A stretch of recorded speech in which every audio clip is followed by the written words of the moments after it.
Hi guys. So as we all know कि after Covid हमें Indian markets में एक एक्सेप्शनल बुल रन देखने को मिला है। और इस पूरे ही बुल रन का सबसे बिगेस्ट बेनिफिशियरी रहा है इंडिया का स्मॉल कैप सेक्टर, जहां पर इस 5 साल की ड्यूरेशन में इंडिया के स्मॉल कैप फंड्स ने अपने इन्वेस्टर्स को एक्सेप्शनल रिटर्न्स डिलीवर किए हैं।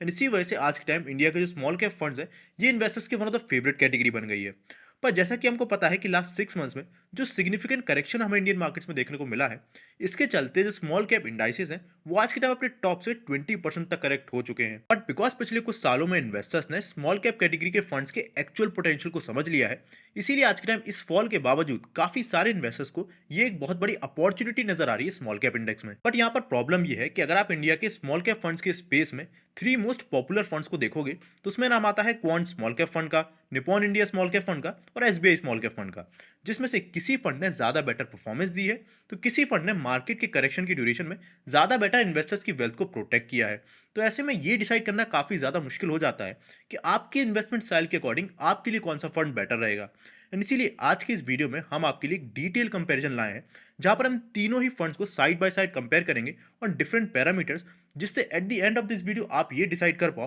कि आपके इन्वेस्टमेंट स्टाइल और आपके रिस्क एपिटाइट के अकॉर्डिंग आपके लिए कौन सा स्मॉल कैप फंड ज्यादा बेटर रहेगा। Now before we start comparing all these fund, सबसे पहले हम इन तीनों ही फंड्स का एक शॉर्ट ओवरव्यू ले लेते हैं और उसके लिए मैं आपको धन के म्यूचुअल फंड कंपैरिजन के फीचर पे लेके चलता हूँ। तो अगर as you can clearly see कि हमने क्वांट का स्मॉल कैप फंड, एसबीआई के स्मॉल कैप फंड और Nippon India small cap fund को यहाँ पर ऐड कर रखा है। इनके केस में अगर आप सबसे पहले इन फंड्स की ड्यूरेशन देखोगे तो इंटरेस्टिंगली ये जो तीनों ही फंड्स है, ये 1 जनवरी 2013 को ओपन किए गए थे और इन तीनों ही फंड्स का जो ड्यूरेशन है उनको लगभग 12 ईयर्स हो चुका है। अब बात करोगे अगर आप एयूएम की, तो ये तीनों ही फंड्स एक काफ़ी बड़े फंड्स हैं, जहाँ पर क्वांट का टोटल एयूएम 22,000 करोड़ से भी ज़्यादा का है, एसबीआई का एयूएम 30,000 करोड़ से भी ज़्यादा का है और वहीं Nippon India small cap fund का एयूएम मोर देन 55,000 करोड़ का है। विच क्लियरली शोज कि ये तीनों ही फंड्स है वो काफ़ी टाइम से अपने आप की जो क्वालिटी है उसको प्रूव करते आ रहे हैं, जिस वजह से इन्वेस्टर्स ने इन फंड्स पे काफ़ी ज़्यादा ट्रस्ट दिखाया है ना। इसके बाद अगर हम इन तीनों ही फंड्स को डिफरेंट पैरामीटर्स पर जज करें, तो इसमें हमारा सबसे पहला और सबसे ऑब्वियस पैरामीटर आ जाता है पास्ट रिटर्न्स का। तो इसके लिए मैं आपको धन के डैशबोर्ड पे वापस से लेके चलता हूँ।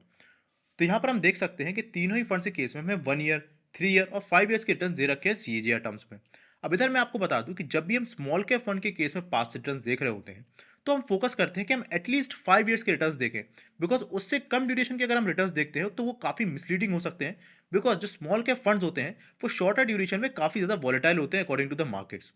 तो ऐसे केस में हम देख पा रहे हैं कि अगर हम 5 ईयर्स के रिटर्न्स देखेंगे तो क्वांट स्मॉल कैप फंड्स ने रिटर्न्स के मामले में बाकी दोनों ही फंड्स को काफ़ी बड़े लेवल पर बीट किया है, जहां पर इसने लास्ट 5 ईयर्स में 48% के सीएजीआर रिटर्न्स दिए हैं। वहाँ पर एसबीआई स्मॉल कैप फंड ने 30% के सीएजीआर रिटर्न्स दिए हैं और इसके कंपेरिजन में Nippon India small cap fund ने 39% के सीएजीआर रिटर्न्स डिलीवर किए हैं। बट यहाँ पर इंटरेस्टिंग चीज देखने वाली ये है कि अगर आप इन तीनों ही फंड्स के केस में शॉर्ट टर्म के रिटर्न्स देखोगे ऑफ लास्ट 6 मंथ्स, तो जहां पर हमारे स्मॉल कैप इंडेक्स में 20% का करेक्शन हमें देखने को मिल चुका है, वहीं इस ड्यूरेशन में इन तीनों ही फंड्स ने 16 to 17% के नेगेटिव रिटर्न्स डिलीवर किए हैं।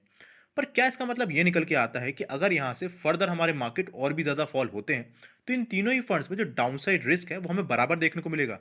तो यहाँ पर मैं आपको बता दूं कि अगर आप केवल 6 मंथ्स के रिटर्न्स के बेसिस पे ये जज करोगे कि क्या इन फंड्स में डाउनसाइड रिस्क बराबर है क्या नहीं, तो ये आपके लिए काफ़ी ज़्यादा मिसलीडिंग होगा और इसके लिए डिफरेंट फैक्टर्स और डिफरेंट पैरामीटर्स पे हमें इसको जज करना पड़ेगा ना। उन रेशियोज पे बात करने से पहले हम एक और इंपॉर्टेंट रेशियो को देख लेते हैं, जो कि हमें ये बताता है कि इन तीनों ही फंड्स ने अपने बेंचमार्क के अगेंस्ट किस तरह की परफॉर्मेंस दी है, और उस रेशियो को हम बोलते हैं अल्फा। यानी जिस फंड का अल्फा जितना ज्यादा होगा उसने उतना ही बेटर परफॉर्म किया है अपने बेंचमार्क के अगेंस्ट। तो इसके केस में सबसे पहले अगर आप क्वांट का अल्फा देखोगे तो वो निकल के आता है 9.13% का, वहीं पर निपॉन और एसबीआई का अल्फा है 7.25%। यानी अपने बेंचमार्क के अगेंस्ट भी क्वांट ने सबसे ज्यादा बेटर आउट परफॉर्म किया है ना। यहाँ पर अल्फा में ये तो बता देता है कि इन तीनों ही फंड्स ने अपने बेंचमार्क के अगेंस्ट किस तरह की परफॉर्मेंस दी है, पर इतना ही काफी नहीं है। बिकॉज हो सकता है कि इन तीनों ही फंड्स के केस में जो रिस्क भी हो वो हमें अलग अलग देखने को मिले। यानी हो सकता है क्वांट के केस में जो हमें डाउनसाइड रिस्क है वो ज्यादा देखने को मिल रहा हो एसबीआई या निपॉन के कंपैरिजन में। तो ऐसे में अगर क्वांट थोड़े एक्स्ट्रा रिटर्न्स देता भी है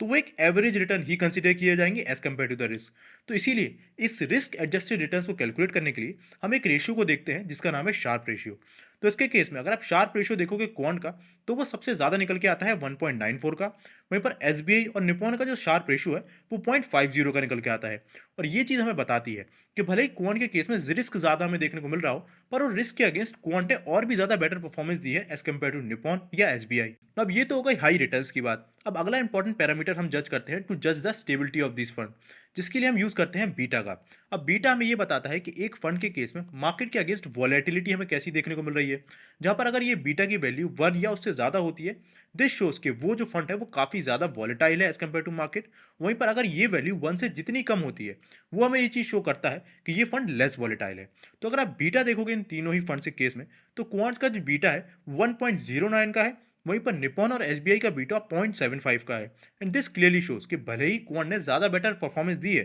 पर जब मार्केट में हमें फ्लक्चुएशंस या वॉलेटिलिटी भी देखने को मिलती है, तो क्वांट के केस में रिटर्न्स में भी हमें उतनी ही ज़्यादा वॉलेटिलिटी देखने को मिलेगी। तो यहाँ पर हमें ये तो समझ में आ गया कि अगर मार्केट्स में वॉलेटिलिटी या फ्लक्चुएशंस हमें देखने को मिलते हैं, तो क्वांट के केस में ये फ्लक्चुएशंस हमें रिटर्न के फॉर्म में और भी ज़्यादा देखने को मिलेंगे as compare to the overall markets. वहीं एसबीआई और निप्पॉन के केस में ये जो फ्लक्चुएशंस हैं, ये हमें मार्केट के कंपैरिजन में कम ही देखने को मिलेंगे। अब इसके बाद अगर आप ध्यान से सोचो तो ये जानना हमारे लिए और भी ज़्यादा ज़रूरी है कि अगर मार्केट के केस में डाउन ट्रेंड हमें आता है, तो उस डाउन ट्रेंड में कौन सा जो फंड है वो हमें और भी ज़्यादा बेटर परफॉर्मेंस दे सकता है as compare to any other fund.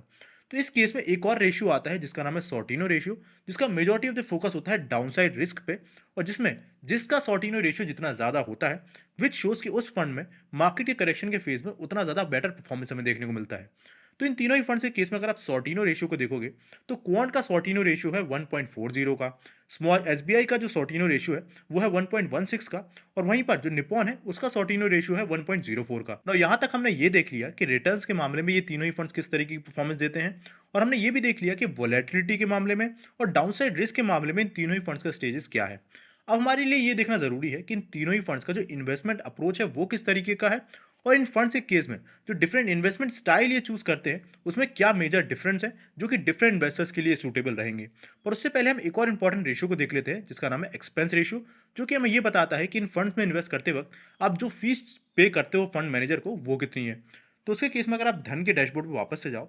तो यहाँ पर आप क्लियरली देख सकते हो कि सबसे पहले अगर आप क्वांट के केस में इनका एक्सपेंस रेशियो देखोगे, तो वो निकल के आता है 0.69% का। वहीं पर एसबीआई का जो एक्सपेंस रेशियो है वो 0.82% का है, और निप्पॉन इंडिया का जो एक्सपेंस रेशियो है वो है 0.74% का। अब इसके बाद जो अगला इंपॉर्टेंट रेशियो आ जाता है वो आ जाता है टर्नओवर रेशियो। अब ये रेशियो हमें ये बताता है कि एक फंड जिसमें आपने इन्वेस्ट किया है उसका जो फंड मैनेजर है वो कितनी फ्रीक्वेंटली अपनी होल्डिंग्स को चेंज करता है। अब इन होल्डिंग्स को अगर वो फ्रिक्वेंटली चेंज करता है तो वो एक अग्रेसिव अप्रोच होती है, पर इसके साथ साथ उसको टैक्सेशन और डिफरेंट जो एग्जिट वगैरह पे चार्जेस लगते हैं वो भी काफ़ी ज़्यादा लगते हैं। तो इसके केस में अगर किसी फंड का टर्नओवर रेशियो 100% है, तो ये चीज़ हमें ये बताती है कि उस फंड मैनेजर जो फंड को मैनेज कर रहा है उसने एटलीस्ट अपनी सारी होल्डिंग्स को एक बार तो अपने फंड में चेंज किया है उस पर्टिकुलर ईयर में।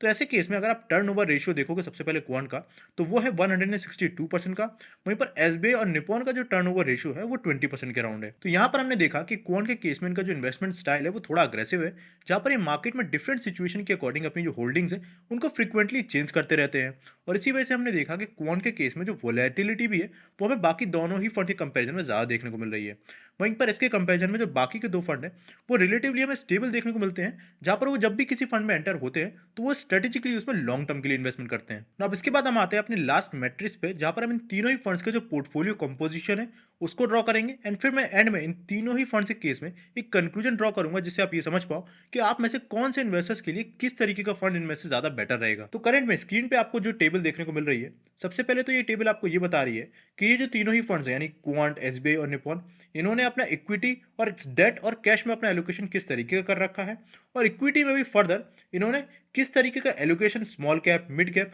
और लार्ज कैप इंडेक्स के स्टॉक्स में कर रखा है। अब ऐसे में अगर आप सबसे पहले क्वांट का केस देखो, तो क्वांट में हमें देखने को मिल रहा है कि इनका इक्विटी का एलोकेशन मोर देन 90% है, और इस इक्विटी के एलोकेशन में भी स्मॉल कैप फंड होने के बावजूद स्मॉल कैप स्टॉक्स में केवल 32% ही एलोकेट कर रखे हैं, मिड कैप में 43% और लार्ज कैप में 24%। और ये चीज़ हमें ये कंक्लूड करके बताती है कि क्वांट का मेजॉरिटी ऑफ द टर्म्स में यही फोकस रहता है कि वो मार्केट में किधर इन्वेस्ट करके मैक्सिमम रिटर्न्स जनरेट कर पाते हैं, और उनका इस चीज़ पे फोकस नहीं रहता कि अगर वो स्मॉल कैप फंड है तो वो स्मॉल कैप में इन्वेस्टेड रहें। तो क्वांट के केस में आप ये कह सकते हो कि हाँ, क्वांट का मेन फोकस है मैक्सिमम रिटर्न्स जनरेट करना। और अगर आप निप्पॉन इंडिया का केस देखो तो कुछ सिमिलर हमें इनका भी स्टोरी देखने को मिलता है, जहाँ पर इनका भी इक्विटी एलोकेशन मोर देन 94% का है, और इन्होंने भी स्मॉल, मिड और लार्ज कैप तीनों ही तरीके के स्टॉक्स में इक्वली अपना जो एक डाइवर्सिफिकेशन है उसको कर रखा है।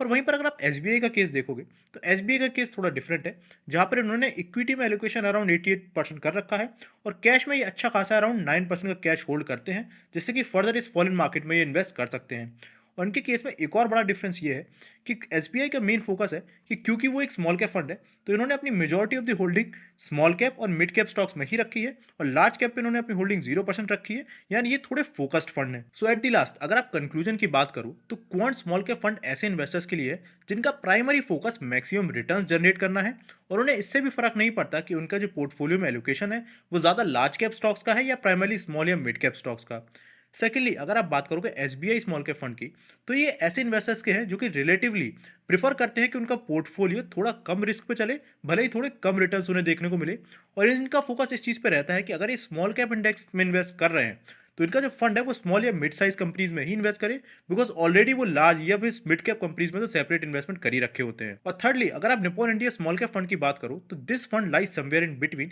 जहां पर ये फंड हाई रिटर्न्स पे तो फोकस करता है, पर ये इस चीज पे भी फोकस करता है कि किस तरीके से ये अपने जो पोर्टफोलियो है उसमें जो वोलेटिलिटी और रिस्क है उसको थोड़ा कम कर सके। सो इस पूरे ही कंपैरिजन को देखने के बाद आपको क्या लगता है, आपकी इन्वेस्टमेंट स्टाइल को इन तीनों में से कौन सा फंड सूट करेगा? कमेंट बॉक्स में बताइए। और अगर आपको वीडियो पसंद आए तो प्लीज वीडियो को लाइक कर दीजिएगा, चैनल को सब्सक्राइब कर दीजिएगा, और प्लीज उस बेल आइकन को भी क्लिक कर दीजिएगा, जिससे इस तरीके के वीडियो के नोटिफिकेशन आपको आगे भी मिलते रहें। Investments in the securities market are subject to market risk. Read all the related documents carefully before investing.